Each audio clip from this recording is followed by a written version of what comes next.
Making headlines this hour, Ambassador of Thailand Nopon Acharyavanich pays a farewell call on President Abdul Yamin.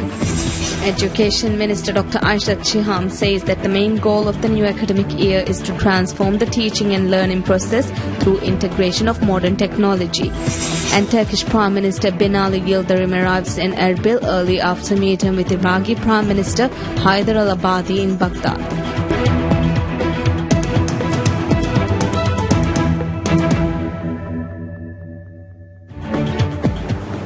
Bismillahirrahmanirrahim. Welcome you all to TVM News in English. I'm Zinat Hassan here with the news in details.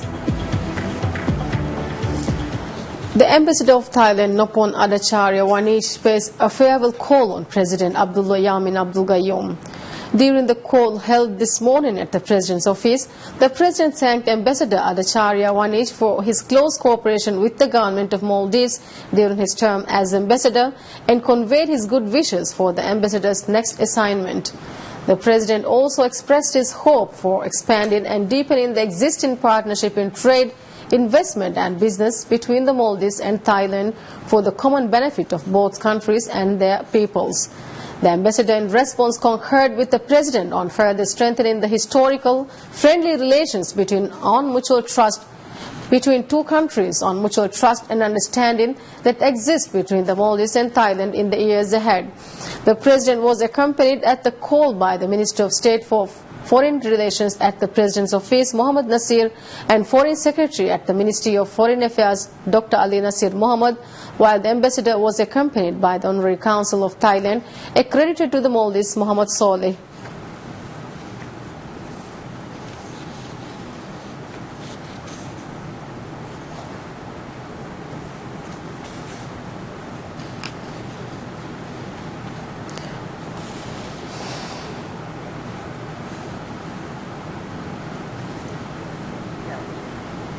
Education Minister Dr. Aishat Shiham says the main goal of the new academic year is to transform the teaching and learning process through integration of modern technology.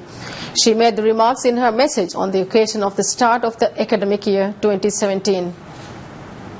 In her message, Education Minister Dr. Aishat Shiham sent felicitations on the occasion of the beginning of the new academic year to President Abdullah Yamin Abdul Gayoom, students, teachers and parents.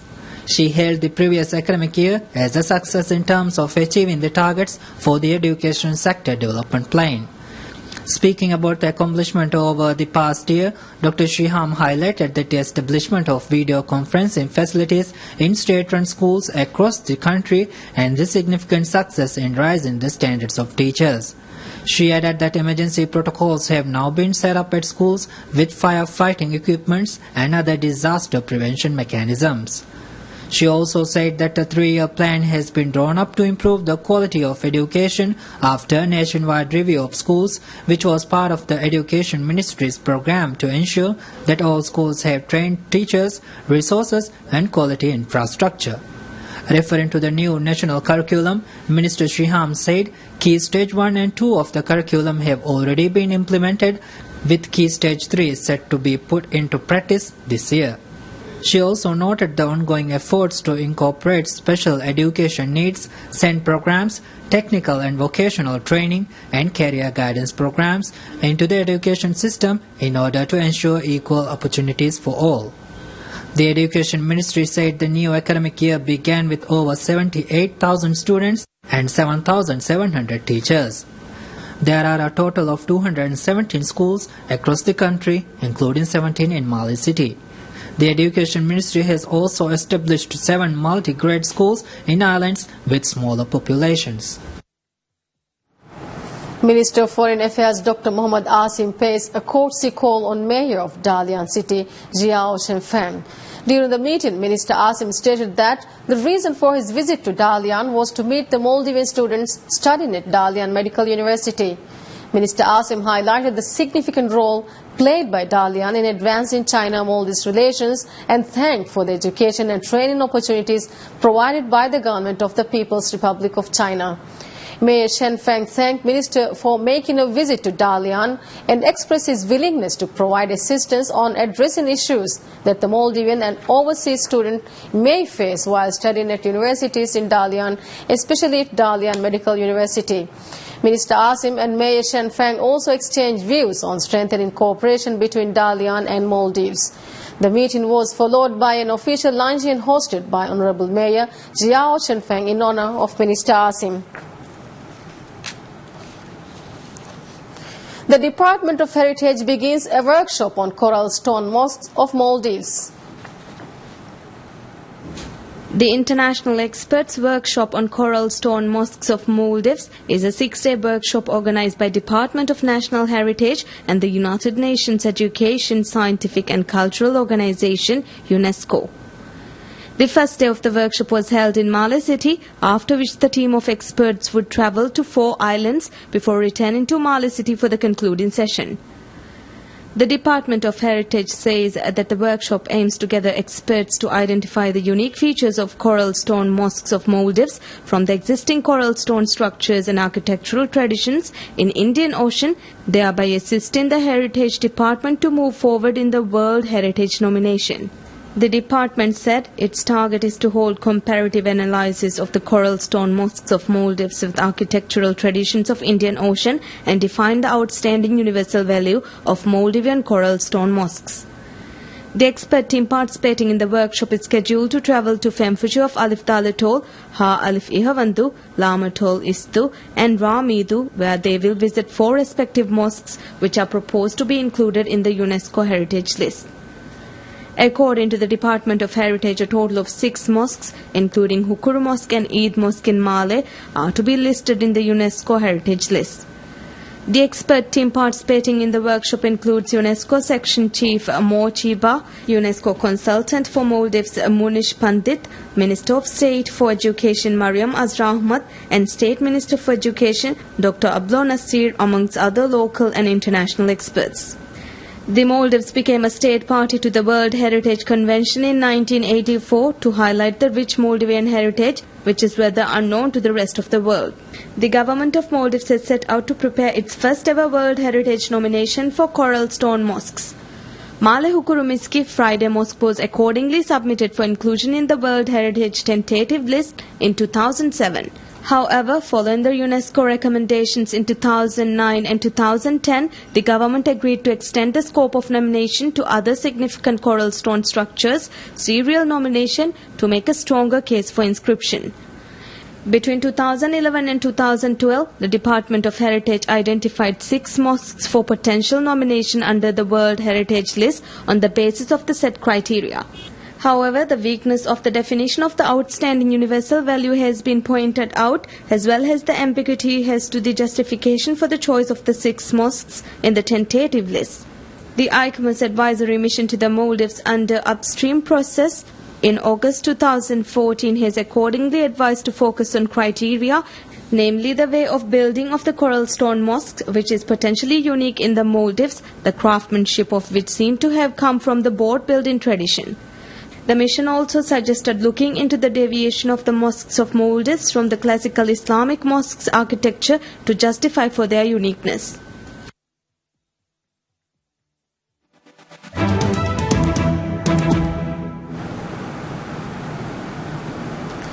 The State Administration of Foreign Exchange of SAFE says, citing figures from the central bank, that China's foreign exchange reserves stand at about $3.01 trillion in December, down from about $3.05 trillion in November. The $41.1 billion drop was down from November's $69.1 billion drop and marked the 6th straight month of fall in forex reserves. SAFE said that the central bank's effort to stabilize the Chinese yuan is the major reason for the fall in forex reserves. The yuan depreciated about 7% against the surge in dollar in 2016 amid concerns of more U.S. Fed interest rate hikes and capital outflows. Despite the drops, China is still home to the world's largest forex reserves and enjoys forex inflows from its trade surplus and foreign direct investments of about $620 billion each year.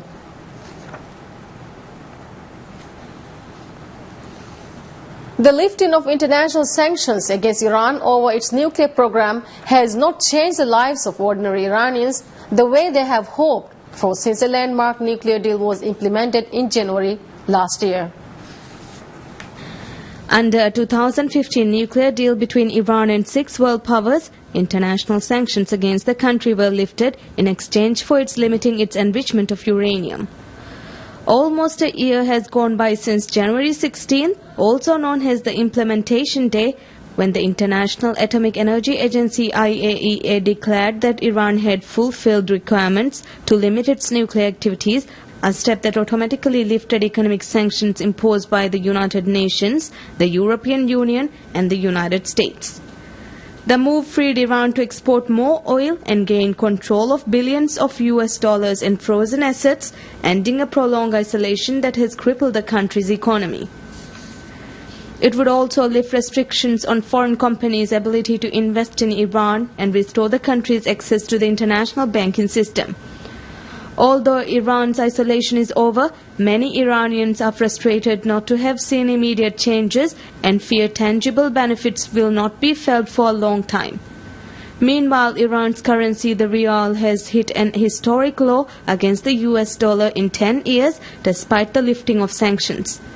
Although the country's economy is growing and inflation is at a 25-year low, residents are still complaining that the sanctions relief has not made much of a difference in their lives. Analysts said this is caused by years of recession, a result of both international sanctions and economic mismanagement, and that it takes time before ordinary Iranians see the changes in their lives. Residents point out that in addition to the strength of the dollar against other currencies, a seasonal factor has also caused the slide of Iran's rial. According to Iran's central bank, the oil industry, excluded the country's other industries, as a whole grew by 4.5% in the first half of 2016. The country's auto industry saw a major rise in car production last year, a growth of 500,000 vehicles compared to 2013, and food production also increased by nearly 20 million tons compared to 3 years ago. As long as Iran keeps up the pace of growth, the citizens will see the changes in their daily lives in the near future, the analyst said.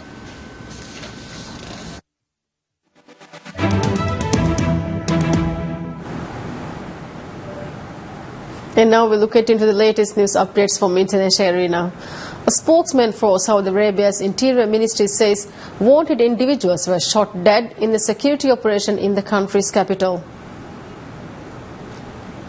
The Saudi Gazette reported that one of the 2 terrorists killed in Saturday's shootout in Riyadh has been identified as Tayyai Salim Yaslam al-Sayari, who was wanted for plotting the attack on the Prophet's mosque last year.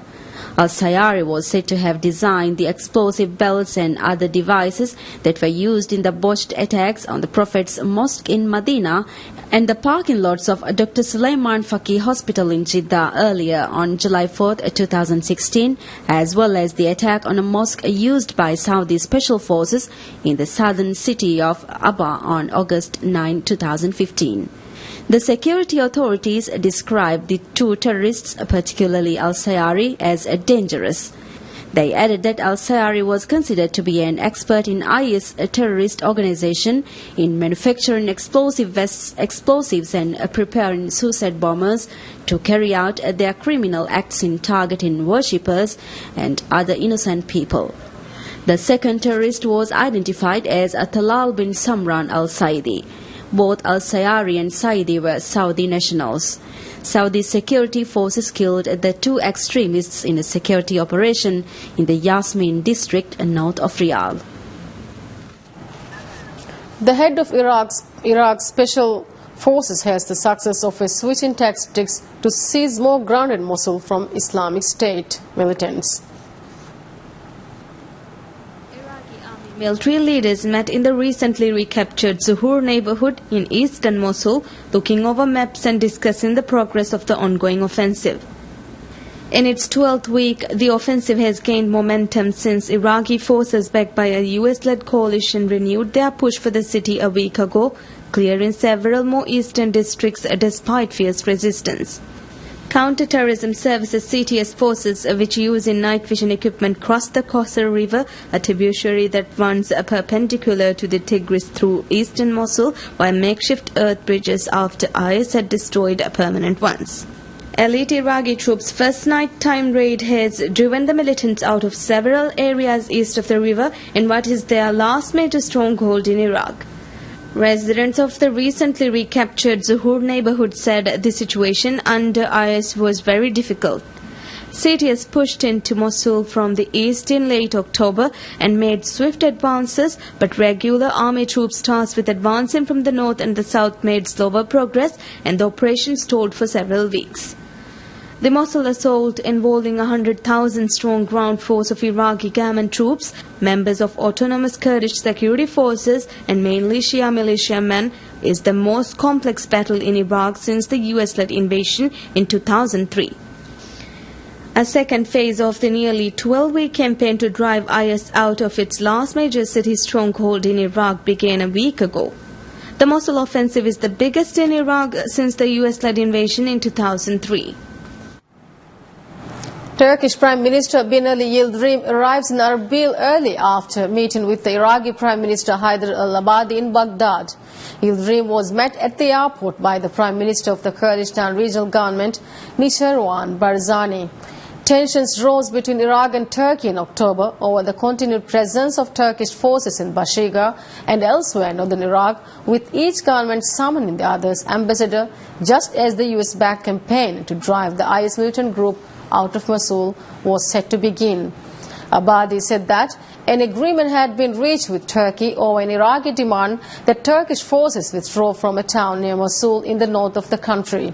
However, a joint communique issued after Abadi met Yildirim did not refer to any such deal, but said both sides stressed that Bashiga was an Iraqi camp.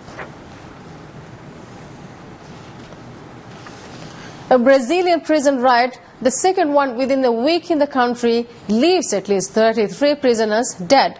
The riot broke out Friday morning at the Monte Cristo Penitentiary in the northern state of Roraima when inmates from one drugs gang broke the locks on their cells and invaded a wing housing prisoners from a rival gang.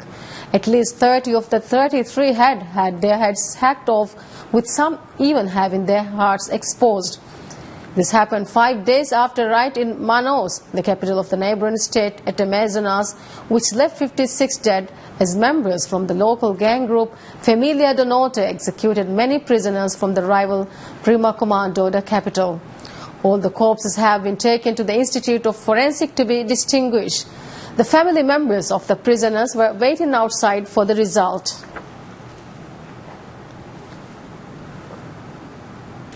FBI says that the shooter of deadly Florida airport attack is cooperative with authorities, came to Fort Lauderdale to carry out the attack.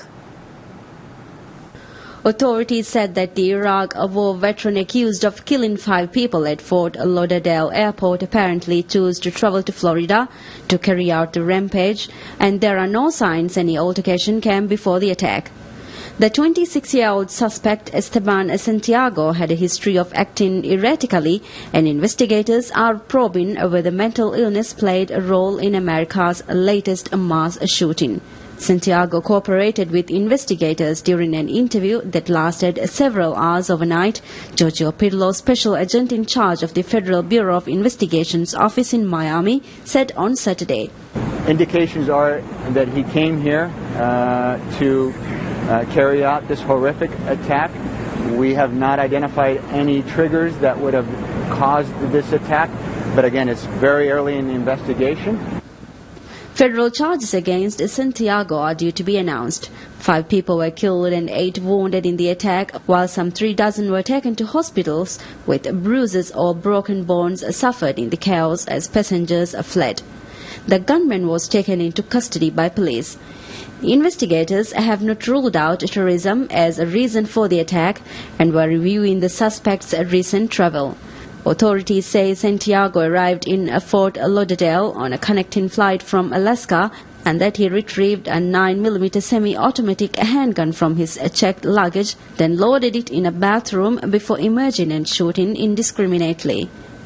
Witnesses said the gunman said nothing as he fired and that he surrendered to police only after running out of ammunition.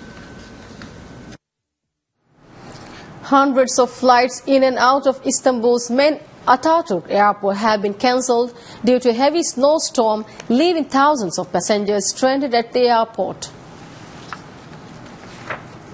Storm forced sweeping flight cancellations and a closure of Turkey's key shipping straits, while hazardous roads left many drivers stranded overnight in Istanbul, a city of 15 million people. Turkish Airlines cancelled hundreds of flights in and out of the city's main Atatürk airport, and state-run Anadolu news agency said dozens of planes were diverted to other airports because of heavy snowfall which began on Friday evening. Anadolu said that about 6,000 of its passengers were transferred to hotels on Friday evening due to the cancellations, and about 20,000 meals were distributed to those stranded at the airport. Pegasus Airlines cancelled some 200 flights in and out of Sabiha Gökçen Airport on the eastern side of the city. Turkey's Coast Guard authorities said Bosphorus Strait, which runs through Istanbul, and the Dardanelles Strait further south were closed to transit shipping due to poor visibility on Saturday morning. The straits are one of the world's most important choke points for the maritime transit of oil, carrying over 3% of global supply, mainly from Russia and the Caspian Sea.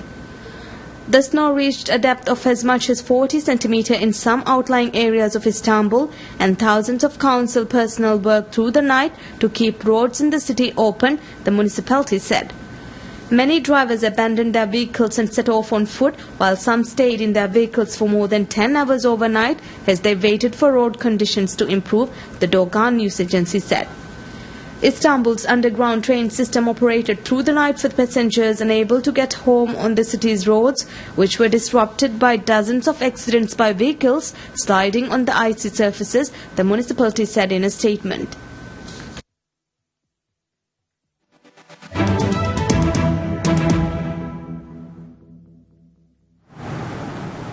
Tonight in sports, Manchester United striker Wayne Rooney equals Bobby Charlton club's record of 249 goals as the FA Cup holders reached the fourth round with an emphatic 4-0 home win over Championship side Reading. As Charlton watched on from the stands, Rooney gave United a 7-minute lead with an opportunity strike and missed chances to set a new record after Anthony Martial had added the second. Marcus Rashford, who wasted several opportunities after being given a rare start up front, sealed United's 8th successive victory with 2 quick-fire goals in the closing stages. United, who left top scorer Zlatan Ibrahimovic and France's midfielder Paul Pogba on the bench, dominated throughout with some crisp passing at Old Trafford.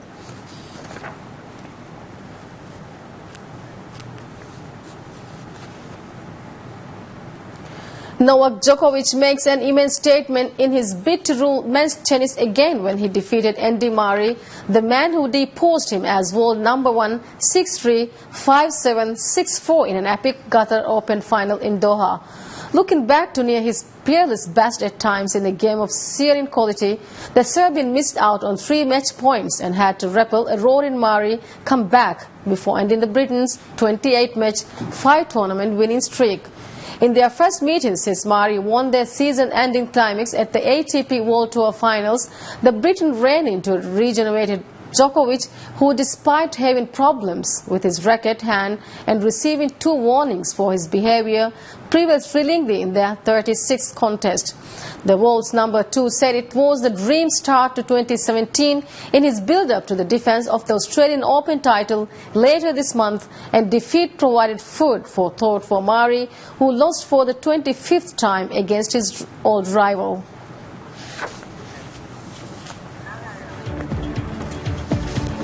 With that, we conclude the news for this evening. Thank you for being with us. Good night and bye-bye.